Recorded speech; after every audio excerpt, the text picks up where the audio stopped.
In today's episode, once again, we speak to the amazing Eric Martel. Eric bought his first apartment building at 18 with zero cash. He is the owner of a MartelTurnkey with over 100 multi-family units. It only took him 3 years to become financially free and retire. He sold over 140 properties in 2021 and over 200 in 2022. He has over 25 years of project management experience. And today we're speaking to Eric about how to build a passive income portfolio with zero cash. Let's find out.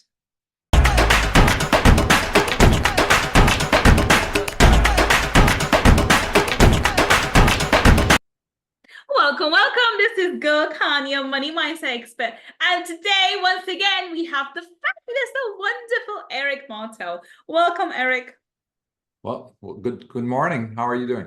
I'm doing fabulously, and I'm super excited to be speaking to you. We had such a fantastic conversation on Friday with each other. We had to have you back on Money Talkies, Eric. Thank you so much for coming back. And once again, people have heard how amazing you are, but please, in your own words, tell everybody what it is that you do. So I have a company that's called Flip System, where we are helping individual become real estate investor, or scale up their existing real estate investing business. Wonderful. So today, Eric, we're talking about how to build a passive income with zero cash. Now, the first question is that even possible? And especially, I mean, a lot of people will be thinking, oh no, the property real estate market is so high. That's absolutely not possible now. And, laws have changed, especially after 2008, with the crash of the property market then. And the sub-zero, the lending and all of that. Is that even possible in this day and age?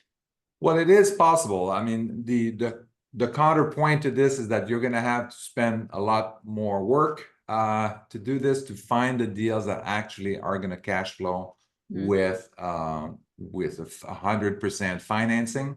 So that's going to be your first task, but also try to find creative financing method or individuals that are going to invest with you. So these are all, it is possible, more efforts. It's always like that. The more money you have, sometimes the less time you have to spend. It's easier to find deals. And then, but the less money you have, then you have to be a little bit more creative and find different ways of doing things. So let's start with this question and talk us through, how do we build passive income? So the first thing is, obviously you want to have, you have a couple of options. So first of all, building your capital. You can build your capital by flipping properties, which means that you're taking a piece of property, you renovate it, and you do something with it, you resell it, and add value basically, and then you resell it and you make some money. And you can build your capital this way, and you continue to do these deals, and then eventually you have enough capital to start building your passive income portfolio. Maybe 25% of that goes into passive income, of your gains go to passive income investments. But now it's about, how do I buy this deal? How did I buy this first deal? Well, this is where your investors would come in and help you out. So networking with investors that can either lend money to you, like what we call private money lenders. We also have hard money lenders. These are people that are investing other people's money. They're kind of intermediary. They're investing these private equity, family office, other investors. They're investing their money and they're lending you money. It's a little bit more expensive, a little bit less flexible, but it's available. And then you have other people that want maybe to do a joint venture with you. So they're not interested in making interest every month. They want to be part and share in the profit, but also share in the risk. So this is how you would get the funding for your first few deals that you're planning to flip. You're going to get some capital from that, some gains from that, and then you will be able to save some of those some of that money to build your passive income portfolio. So you're saying raise the money through creative finance first? Yes, okay? Yeah, because you have to find your first deal first, and your first deal is gonna, if you don't have any money, you're gonna have to find the money somewhere. Okay. And Another option sometimes is to be creative financing also with the seller of the property. So you could do the seller that does like a seller financing. So you can get maybe a portion or all of that deal sold where the seller is financing that deal for you. So that's a possibility. We also have a possibility that's called subject to. I don't know if something that's familiar, but it's basically you're buying the property and you are assuming you're going to pay the mortgage for the person. So the person is still on the mortgage, on the loan for the property, but you're going to pay that mortgage for the person. So that way you can leverage their existing financing. You don't have to apply for a loan. You don't have to have great credit score. You don't have to have any money or anything like that. And it's basically assuming their mortgage. There's a lot, it's pretty technical how you can get that done, but it is possible to get that done. I think those sort of things are more applicable to US. I know that and I think with US they have 25, 30-year deals where the interest rate's locked in for that amount. And it'd probably be more, I think, incentive, it's more appealing then if the seller already has a, so like 2.58% interest for the next 20 years, whereas if you go and get a finance again, you're looking at 6-7% now in the current market. We in UK don't have that facility available. We unless we can take over, but then we're almost essentially just responsible for it.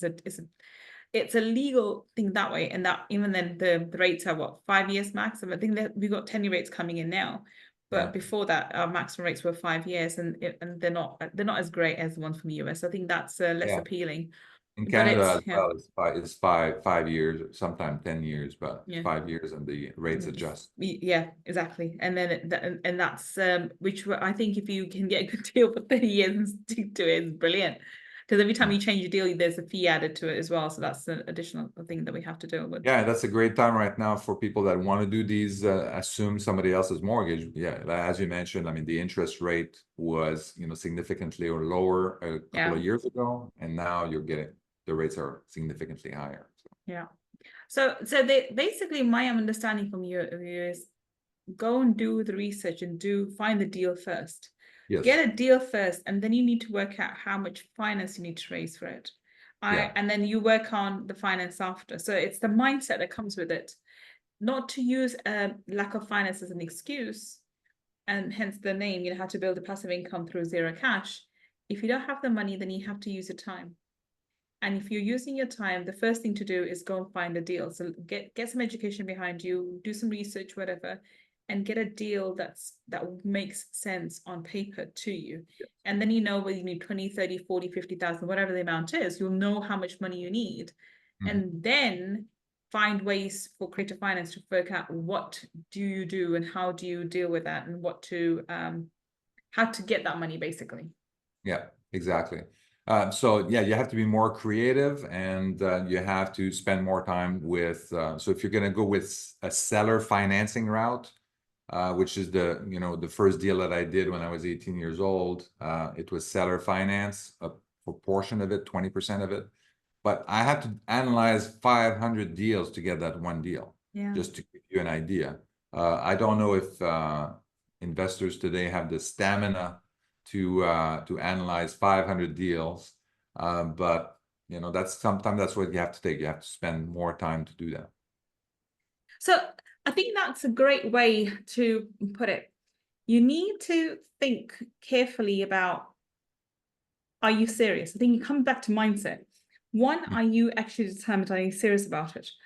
Or are you going to let excuses run over you? Or are you willing to put the hard work in? And going back to the conversation we had on Friday, as an 18-year-old, I don't know many 18-year-olds who would sit and analyze 500 deals, myself included. I mean, I think after about 100 deals, I'll probably get disheartened, like, oh, this is impossible, forget it, but then again, it depends on how much you want it.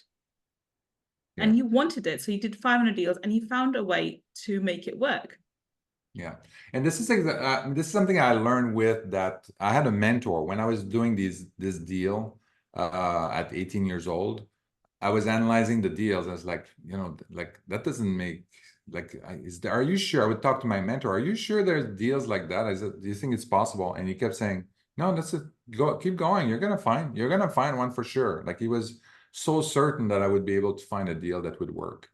But I was 18 years old talking to my 40-year-old realtor, real estate agent, and he kept showing me like things that didn't work to kind of like prove to me that It's not going to work. What you're looking for doesn't exist. Like you're never going to be able to find anything like that.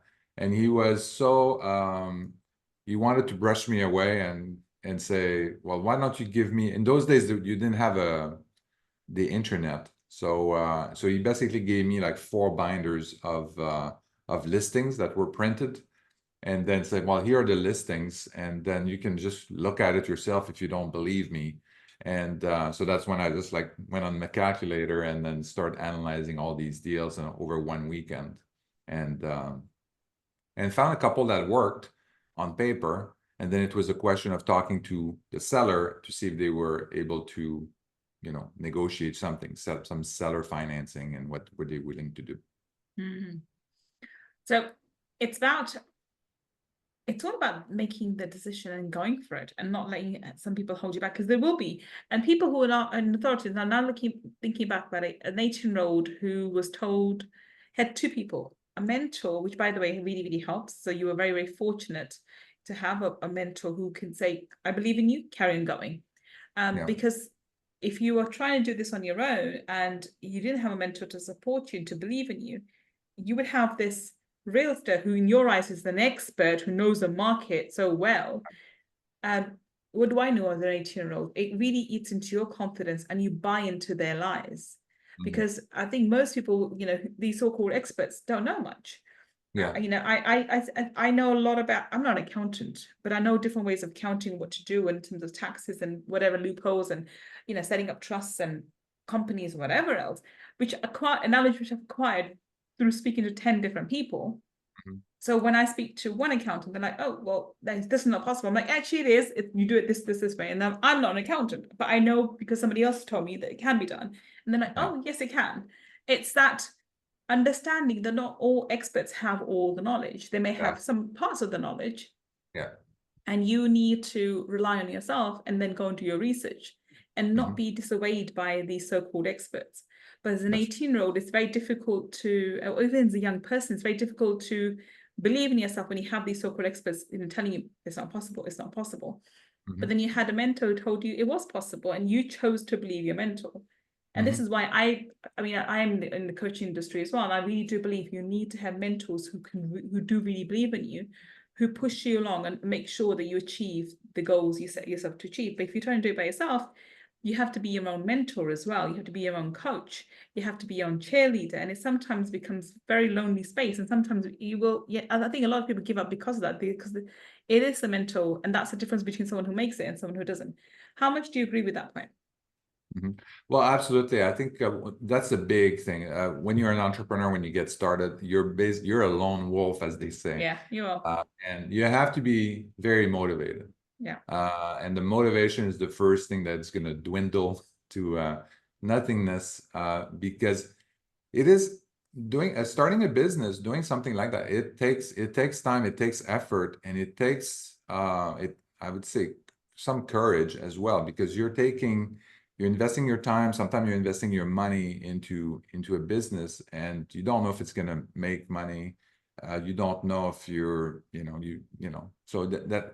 so it takes all of that energy and all that that resilience and discipline and all that to get through a lot of the issues, the problems that we have. And this is why we did Flip System. Even mentorship, I thought mentorship would really work for people, because it worked for me. It helped me doing real estate investing, and I've done mentorship with people, and only 5% of them were actually successful. And you know what the people were not willing to do the work. They think mentorship means that the mentor does the work. Do it. Are you going to help me call people? No, this is you're doing this. I'm showing you how to do it, but you have to do the work.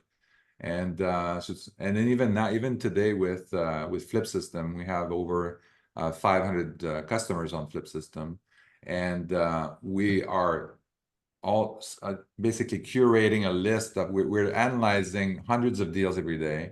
Our acquisitions team is doing that. And then they are pre-analyzed. And then the ones that work for the single family rental space that we're in, they get put into a property marketplace. And then our clients basically go in there and analyze, pick a deal, and then analyze it and decide if they want to go for it or not. And even that is too complicated, it's too much. After they have analyzed 5 to 10 deals, they say, oh, I can't find a deal that worked. It's like, you know, keep going. Why? It's very interesting to me. I think we live in a society where it's very so short-term focus, where not everything is a TikTok. Not every investment is a TikTok, you know, like not every, you can't build a business in 30 seconds. No, I think that there's but I think there's a lot of people who want to be entrepreneurs, and I really, really believe in that. But there are very few born entrepreneurs, and you know those. You can spot them. I think I can definitely spot people who are entrepreneurs and those who want to be entrepreneurs. They like the freedom that comes with them being an entrepreneur and the financial freedom that comes with it. But the downside and the hard work and the grafting that goes with it, and the confidence to be able to carry yourself through, I think people lack that. When I look upon myself, I'm a very, very, very confident person. I think that's one thing that comes through. Again, like you said, it's been instilled in me as a child. I've always been a very confident person from a young age. If that's, you know, even if I don't know me, I know I'm going to learn it. It's that kind of attitude that I had as a kid. And when I go in a room, I tend to be in rooms where it's primarily men. So I'm the only, not only men, I'm the brown woman. So I'm a Muslim brown woman, which is even I'm brown and a Muslim, right? So add that, right? Add that to the mix, which is funny, which is very, and then I'm not the, you know, I'm not the typical, you know, forceful like Margaret Thatcher kind of. I'm like this, haha, laughing bimbo type-ish, you know, like funny with nails and makeup and everything, you know. So I don't adore to the stereotypical really stern business type woman, and you know, I've come across a bimbo-ish person, but I'm very, very smart, but I know that. So when I go into rooms, I'm going in to learn. I have the confidence I can do everything that I need to do, but I know that I don't have the knowledge. So I can go and speak to, for example, in one of my companies, we are a steel manufacturing company, so that's what I run. I don't know anything about engineering until actually I know quite a bit now because I picked it up as I go along. But when I first bought the company, I had zero knowledge. And I relied heavily on engineers that the company has, and people and stuff.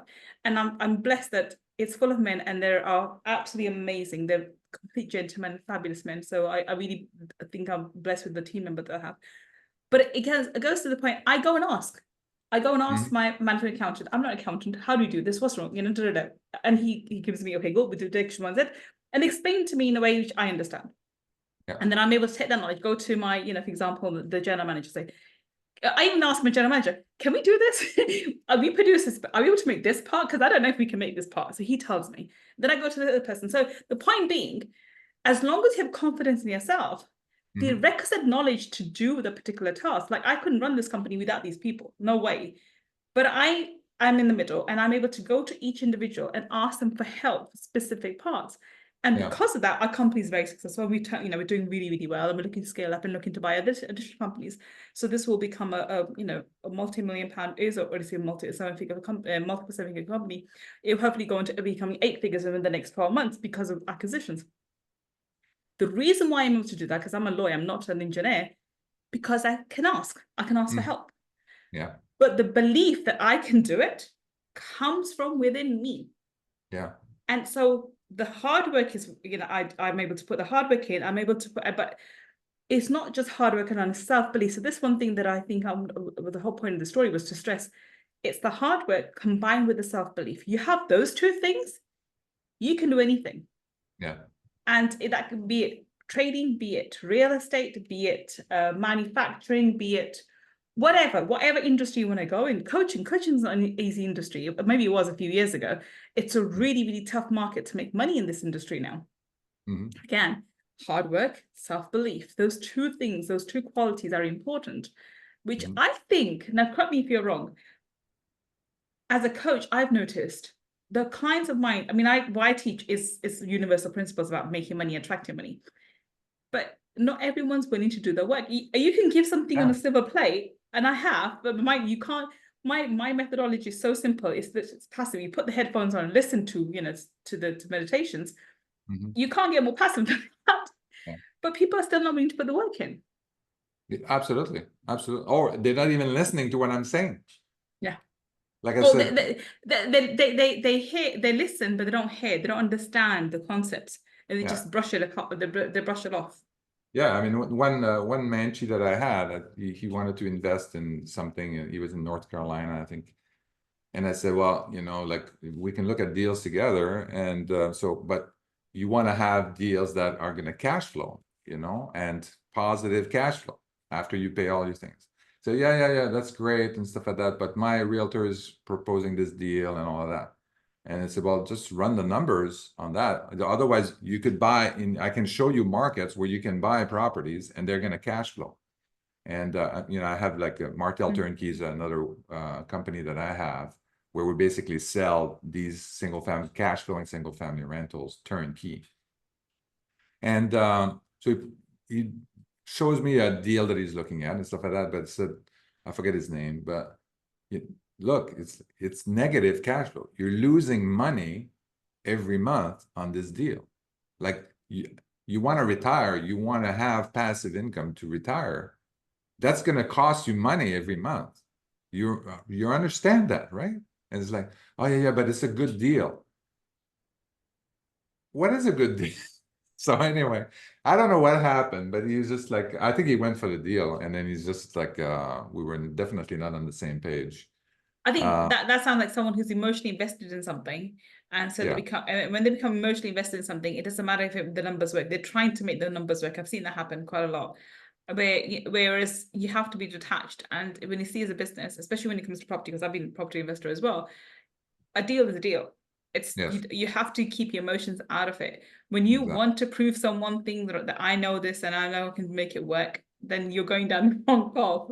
And I think part of his emotion too was that he wanted to have something that was close to home that he could drive by and all that kind of stuff. But I mean, it doesn't make sense. I mean, one of my saying is that, you want to live wherever you want, live where you want to live, but invest where it makes sense. Yeah. And it was like that in San Francisco. It was like that when I invested in Toronto and all that. It's just like these environments are not, for the type of investments that I'm doing, it doesn't make sense to invest there. That's why I invest in the Midwest. I mean, I would think that as a property investor myself, we've got short-term rentals and we've got normal family, the single family rentals. And one of the companies we have is for the holiday lets that I do with my brother. And the reason why I just handle the accounts and the properties. Otherwise, he deals with all the headache of getting the clients and dealing with Airbnb and bookings.com and whatever the hell else he deals with. And that's the reason why I'm involved and would do it through that. Otherwise, everything my properties, they're with agents. The property agents deal with it. Otherwise, you've got a second job. Yeah. Oh yeah, for sure. Yeah. So so because of that, my properties are far away from me, and I'm able to, one is in Manchester and one elsewhere. I'm able to manage it because the agents look after it. I don't have to do anything. Exactly. In fact, it's better. It's better that you are not that you're not involved. Like to me, that you can work on the business aspect, growing your portfolio. What is going to be the next thing that I'm going to be doing, investing in? Yeah. Instead of fixing plumbing, now all of a sudden you're a plumber and you're an electrician. And I find that really fascinating because and by the way, I've seen this happen more when it depends again the mindset. I would I've heard people who can afford it. So I'm talking about just example. I'm not going to give the names. And this one particular person was talking to me, and I know for a fact that he has £500,000 sitting in the bank account, at least, if not more. And I think he was putting floors into his house. And I asked, why are you doing that? And he said, oh, because he got a quote, and the quote was for 4,000. I can do it myself for about, 1,000 quid. I looked at him and I thought, okay, yeah, you're going to spend whatever 2, 3, 4 days on your hands and knees putting that floor in. And why? what's people don't know the value of the time. I always think my time at least is, because if I was coaching, that's $5,000 for an hour. If I'm not coaching, if I use it in my other business, my time is at least $1,000 an hour. So 20 hours, that's 20 grand. For me, that's my thought. And breaking my back and breaking my nails and whatever else, I mean, I was like blown away. And this man is really smart, really smart. Why not spend that time going for a walk with your partner, or enjoy cooking, or doing something that you enjoy doing? I know there's some people who like the DIY, they actually like it, but some people are just doing it because it can save 3,000. I see his point. I just think it's not worth it, because you're valuing money, not time. You can money you can make, time you can't get. That is done. Time is finite. And I think that's the thing that a lot of real estate entrepreneurs have. And so people have two excuses. One, I don't have time. Two, I don't have money. For those of you who don't have time, then you should have money. And if you don't have money, then you have time. Use one or the other to actually get into the investments. But then don't be wasting your time doing things you can delegate to other people to. Like example, I've got a garden at the moment. As we spoke, I said my gardener's there. I can easily do the gardening. My garden is low maintenance, but why would I want to go and spend 2 hours doing my garden?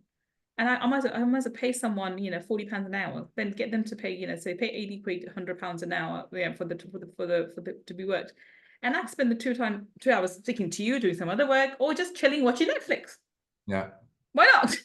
I need to enjoy my time too. I need to, going to the gym and doing something that I actually enjoy doing. I mean, if I enjoy gardening, also doing, like, is there another work that for me, like I was, what brought this to light for me is that I was an independent consultant for many years. And then I know what the value of my time was. And then, so everything was like, oh, well, I'm not doing that because I can just work an extra hour and I'm going to pay for that. So I'm not doing, like, if you would tell me that I would save $3,000 and spend like, at least 20 hours, doing that work. 20 hours to do the flooring, I would say, well, no, I can work, do some work as an independent consultant, and make that in 5 hours or 6 hours, or 10 hours. And then, so that's kind of how I do that. When you're doing the investment, it's not as, when you're doing an investment in a property and stuff like that, it's not as visible as when you are actually selling your hours. But that's what brought it to light for me. But then it comes back to it. So if you spend say for example, you analyzed 500 deals, and you said it took you a whole weekend, one weekend to do. So assume you spend 10 hours each day, that's 20 hours, right? So you spend 20 hours to analyze 500 deals, which allowed you to buy a property for zero money down, and it gave you a cash flow or indefinitely. So that's ROI indefinitely on, so that's about £300 a month. Right, $300 a month, or whatever it was, until this point, and plus the capital appreciation, not only cash flow, but capital appreciation on top of that. How, you can easily quantify that into the 20 hours you spend. So 20 hours, the work that was done. So the first year I would make this much. In 5 years' time, that this will be capital appreciation. So for example, even if it adds, just for argument's sake, it's 50,000 in the next 5 years. It gives you cash flow of about 3,000 every year for the 5 years. So 3,005 is about 15 plus 50,000 of capital appreciation. That's 65,000. 65,000 divided by 20 hours. That's how I see it. People don't know math. That's the problem. I think so. I'm very good at math, and I'm dyslexic, so that's saying something. I'm severely dyslexic, by the way. So even yesterday, my numbers still jump around. I was talking to my accountant yesterday, and we were going through some figures, and I always do my accounting my way. So I let him do his complicated stuff, and I stick to my simple accounting that I do. And I'm like, okay, my numbers say this, and there was a difference of £10. I'm like, why is mine different to yours? And I checked, and I obviously I did the spreadsheet, and I was working correctly. What transpired was, because even till this day, I entered the number. So one of the numbers was flipped. And I was reading them exactly. He said to me, he confirmed 3 times. I'm like, yeah, he came and checked. I was saying it correctly, but I had written the upside down. So But my mind didn't pick it up that I had made a mistake. So that's how severely dyslexic I am until this point. But obviously that doesn't change. Anyway, point being, it's about valuing yourself, having the self-belief, and putting the time in to do the work. I think before somebody said to me, oh, you have to put the time in. I think even before you put the time in, you have to build a self-belief. I mean, I've been drumming this into my daughter because she's doing her A-levels, and my son, if you can pick it up, he's 13-year-old, so he's ignoring mommy now because he's going to become a teenager. But my daughter, I've been really drumming this in. Until you believe you can ace your exams, you're not gonna ace them. Why? Because you're not gonna put the time and effort required to ace your exams. And that applies entrepreneurship too. Until you believe you can be successful, you're not going to put the hard work in. You'll find excuses. Oh, my cat's gone, stray. I can't find my cat. Or my dog is ill. Or my child's done thing. Or my this happened. Or my neighbor's gone. Well, you'll find stupid excuses. These are not stupid excuses, but these are valid excuses. But you'll find excuses not to do the work. But once you have the self-belief, you'll find the time. Yeah. Wouldn't you agree? Yeah, absolutely. I think this is very important, and you have to find something that's gonna motivate you. I think also a lot of sometimes a lot of bad things happen to good people, and that's unfortunate. But it's not really what happened; it's kind of how you respond to what happened. Exactly. I don't think bad things happen to anyone. I think things happen. It's your interpretation of good and bad and so forth. And if you look back in hindsight, there's always, I love Bob Proctor. Bob Proctor taught me this ages ago. My mum did as well, but Bob Proctor really brought it home. Every time something happens to you, and it doesn't matter how bad it is, it's one of the laws, there's polarity to it. It's equal good in it. In hindsight, you realize how good it is. At the time, it looks bad. So it's how you interpret any circumstance and how you let it impact you. Like you losing the millions of dollars in when you lost the stocks. But then you went on to build a multi-million dollar business as well as real estate empire, which may or may not have happened had that not occurred. If you were comfortable sitting with those millions, would you have given you the incentive to go and make a business worth millions in real estate?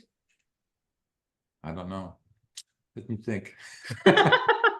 I think I would, because I mean, that would have just accelerated what I would have done. But I think it comes to the mindset, definitely the mindset and what you're going for. And I think a lot of the other thing too, that entrepreneurs or people that are starting, or they haven't, they want to get started in business, is that it's kind of like they ask the wrong questions, or they position themselves.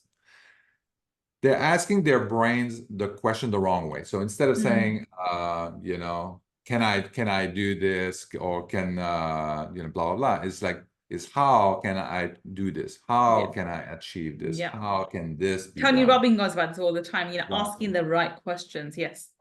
And how you ask even not necessarily verbalize to other people, but how you ask yourself, like internally. Self-talk. Question. It makes a difference on how your brain processes it, and how they come up with how your brain comes up with an answer. So I think this is very important. We're talking about building a passive income portfolio with no money down. So you have to be creative. You have to be asking yourself the question, like, okay, I have no money, so I have a deal here that would make money if it was fully financed. How can I buy this property? How can I own this thing? Well, I can talk to the seller. I can negotiate with the seller. I can find investors. I can find private money lenders. I can find, all kinds of different financing options and whatnot. But you have to be creative, and you really have to ask yourself, how do I acquire this piece of property, this deal? Brilliant. So asking the right questions. Yes, you're absolutely. You have to ask the right questions from yourself. Because we can do a whole episode on that, or how your brain is programmed to give you the answers. That's why you gotta be creative, right? This is you want to create your brain to come up with something creative. This is what you're gonna do. Because the other thing too is that maybe you can it's a lease purchase. You can lease the property until you can buy it later on. We call it options. Yes, option to purchase. Yes, that's right. So there are many options. I think one of the point is, first make a decision, have the self-belief to make it happen, and then thirdly, educate yourself and get a mentor Mhm. to do it. I think though I think you have to make it has to be done in those 3 steps, but it has to be done in that order. And each one of those steps are equally important. You have to Mhm. make a decision first, and have made the decision first, build the self-belief, and then go out and find a way how to do it. Yeah, a mentor is definitely going to accelerate your, as long as it's the same 100%. space, the same thing that you're trying to do.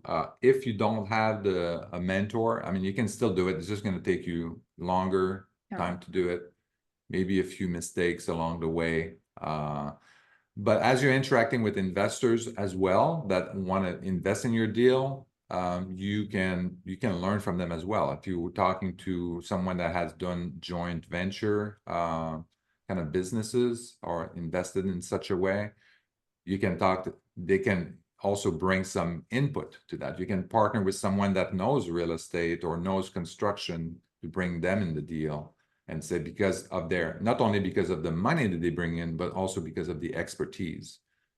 So there's all kinds of things that you can do. The same way that you're doing with your steel manufacturing company. You don't know, you're a lawyer, so you're not a metallurgical engineer.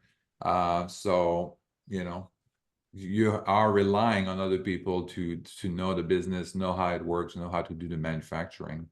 Yeah. And that's I what's think important. the thing that I can, if this is something that I can highlight, is the self-belief. I know that I can do this. How can I do it?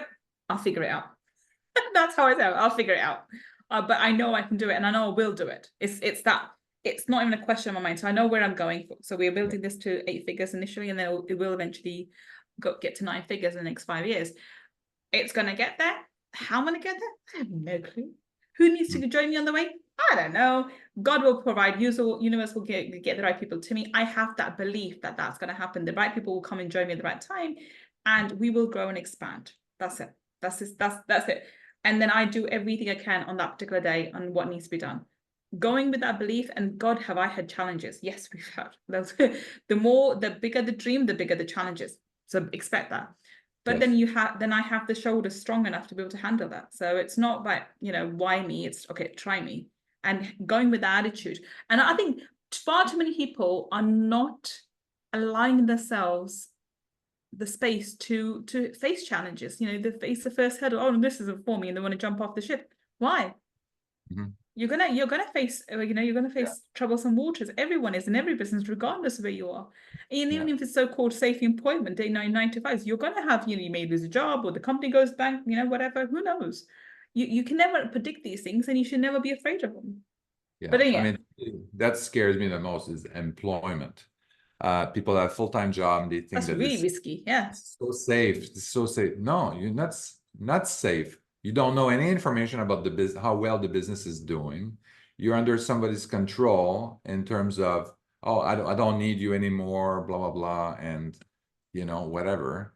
And also, as you get into an older age bracket, if you lose your job, I mean, it's going to be, it's going to be horrific. It's going to be very hard for you to find a replacement job if you're 50, 60 years old, find another job at the same salary at the same level.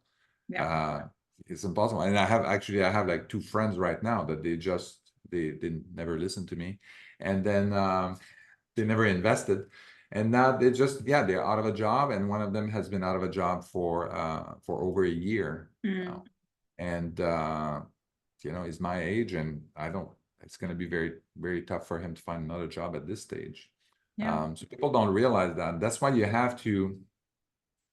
it's fine if you have a full-time job, you enjoy what you're doing and all of that, but have plan B, start working on plan B, because plan B is gonna happen. I think this is so important. So when I talk about job satisfaction or what they want to do, so my daughter wants to be a lawyer. God knows why, but she wants to be a lawyer. Maybe because mommy is, but mommy says don't be a lawyer. Mommy's more for an entrepreneur than she's a lawyer. But I've said to her, okay, fair enough. You want to do that, but that's because you enjoy it and that's what you want to aim for. Go for it. Yeah. Go and be the best lawyer you can and be a corporate lawyer. That's fine.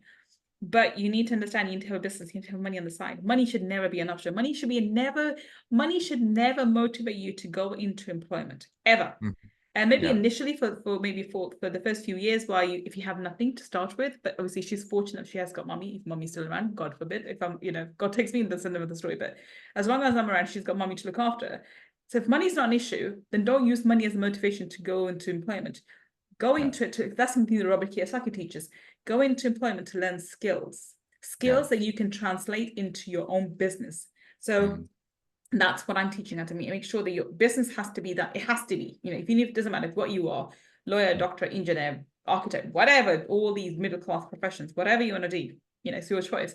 But you have to make money, and money is only through business. So you have to have a business. Yes, absolutely. Otherwise, why would you want to go into employment and spend 30 years working for someone else and making their dreams come true? Yeah. One of the things that I try to do is incentivize my my team members, and I'm doing that so that as the company grows, their salaries will grow in line with it, because there's bonus share, and so it's incorporated, the senior management is incorporated into their contracts. But also that I allocate a certain amount in the bonuses, and this is not common for a SME, for a small business, but this is usually with big corporations. Because I know where I'm going to go, we are going to become a 9-figure company. So I've instilled that from day one, that anybody who comes with me is going to reap the benefits as they go along, because we wouldn't I can't do this on my own. They have to be part of it. But that's because there's not many employers like that out there who would think like this, that I've got these amazing people, let's carry them with me and let's make everyone wealthy. Most employers, especially SMEs, they think like me, and they just want to pay salaries and that's it. I think this is very important. You need to find a way to make so the money becomes a non-issue, and earning it is a non-issue. And this is coming from someone who was born into a council estate in East London. So I grew up with nothing. Wow. I grew up in low poverty, and keep in mind I'm severely dyslexic, which wasn't assessed till I was in my first year of law degree. So I've come from zero, nothing to build what I have. So I'm talking from experience. I'm not talking with someone who had a silver spoon in their mouth. I'm talking with someone who built herself up, saying money can be made. It's easy to make, but you have to focus on it, and it should be at the point where money becomes a non-issue, and then you can focus on whatever else you want to do in job satisfaction. But money has to be done, and you have to invest in real estate, whatever your strategy is. There's so many different strategies, but you have to invest. Absolutely. Okay. Absolutely. On that note, let's wrap this up, Eric. Yes, we can carry on talking forever, can't we? Oh, absolutely.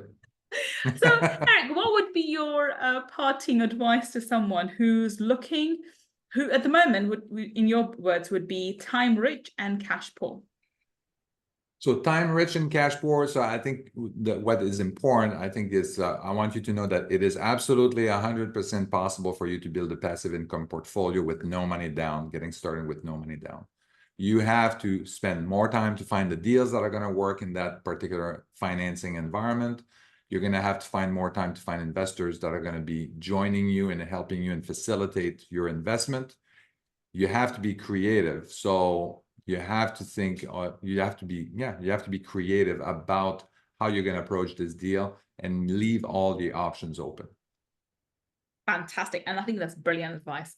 Now, Eric, tell us, how can we connect with you? Where can we find you on the internet? So the best way to reach me on social media is Eric Martel Official. So basically on everything, YouTube. So I have a YouTube channel, and I have, I'm on Instagram, Facebook, TikTok. Wonderful, wonderful. So if you are listening to us on the podcast, the links and the social media handles for Eric would be on the show notes. And if you're watching us on YouTube, then down below in the description section, we'll have the links for him too. Go check him out, go follow him on social media and see how he can help you in your investing journey. Well, on that note, thank you so much for joining us, Eric. It's been a fantastic conversation. I thoroughly enjoyed today. Thank you. Yeah, thank you very much. Appreciate it. Thank you for listening to me and Eric today. I will be back with another amazing guest, finding out how you and I can build a better business. Until the next time we meet, this is Gull signing off. Take care and bye for now.